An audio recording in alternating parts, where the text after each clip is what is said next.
Welcome to MICRON America, your trusted leader in fastener solutions and machinery. In this video, we will walk you through the grommet installation process on 10 layers of curtain fabric using the MICRON PL-10 pneumatic machine and custom-made #1 self-piercing grommet dies.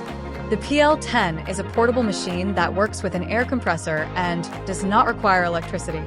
To begin, place one washer on the lower die and position the fabric over it.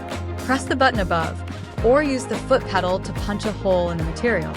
Then, place the grommet on top and press the button or foot pedal again to complete the application.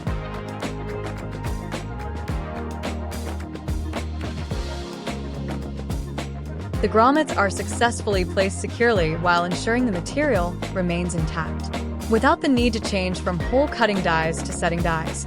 This process is efficiently accomplished with a custom cut and set die made by MICRON.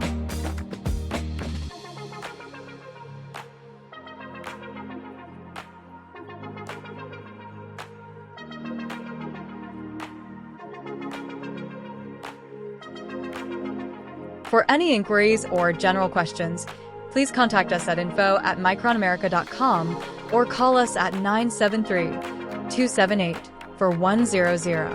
You can also visit our website at micronamerica.com for more information. MICRON America. Quality is our priority.